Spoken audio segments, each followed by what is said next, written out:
Welcome to story time with Asma. بسم اللہ الرحمن الرحیم۔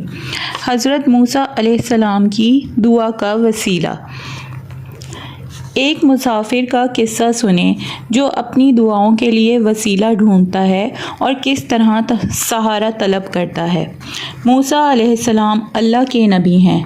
فرعون کی پابندیوں کے باوجود خالق کل نے ان کو پیدا کیا، بلکہ فرعون ہی کی گود میں ان کی پرورش کا انتظام کر دیا۔ ایک روز دو لڑنے والوں میں سے ایک نے موسیٰ علیہ السلام سے مدد کی درخواست کی۔ باز نہ آنے والے کو جو مکہ مارا تو وہ وہیں مر گیا۔ جس آدمی کو چھڑایا تھا، دوسرے دن آپ کا جو گزر ہوا تو دیکھا کہ وہ کسی دوسرے سے لڑتا ہوا موسیٰ علیہ السلام کو مدد کے لیے پکارنے لگا۔ موسیٰ علیہ السلام یہ کہتے ہوئے آگے بڑھے کہ تو روز ہی لڑتا ہے۔ وہ سمجھا کہ کل کی طرح اب یہ مجھے مار دیں گے۔ بول اٹھا کہ تو مجھے بھی قتل کرنے لگا ہے جس طرح کل تو نے قتل کیا تھا۔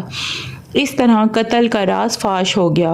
بات فرعون کے دربار میں پہنچی۔ موسیٰ علیہ السلام کے قتل کا حکم جاری ہو گیا۔ درباریوں میں ایک موسیٰ علیہ السلام کا خیر خواہ تھا۔ وہ بھاگا اور صورتحال سے موسیٰ علیہ السلام کو آگاہ کرتے ہوئے مشورہ دیا کہ مصر کے باہر کہیں بھاگ جاؤ۔ موسیٰ علیہ السلام بھاگ گئے۔ خوف بھی تھا اور راستہ بھی نامعلوم تھا۔ دور دراز کا سفر طے کر کے بے سہارا بھوکے پیاسے ایک شہر کے پاس کنویں کے قریب درخت کی چھاؤں میں جا بیٹھے۔ لوگ پانی بھر رہے تھے۔ موسیٰ علیہ السلام نے دو نوجوان لڑکیوں کو دیکھا جو اپنی بکریوں کو روک روک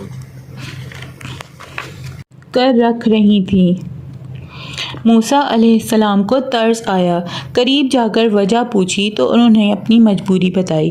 آپ نے نیک سیرت جوان مردوں کا سا کام کیا، لوگوں کو پیچھے ہٹایا اور ان لڑکیوں کو آگے بلا کر ان کو فوراً فارغ کر دیا۔ ارشاد قرآنی ہے، فَسَقَىٰ لَهُمَا ثُمَّ تَوَلَّىٰ إِلَى الظِّلِّ فَقَالَ رَبِّ إِنِّي لِمَا أَنزَلْتَ إِلَيَّ مِنْ خَيْرٍ فَقِيرٌ۔ پس موسیٰ نے ان کے جانوروں کو پانی پلا دیا، پھر سائے کی جگہ جا بٹھایا اور بولا، اے میرے پروردگار، تو بھلائی میں سے جو کچھ بھی میرے لیے نازل فرما دے میں اسی کا محتاج ہوں۔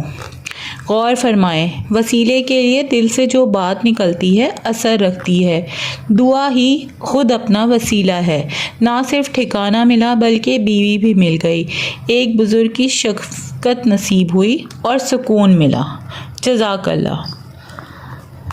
Thanks for watching this video. Please subscribe and like my channel. Thank you.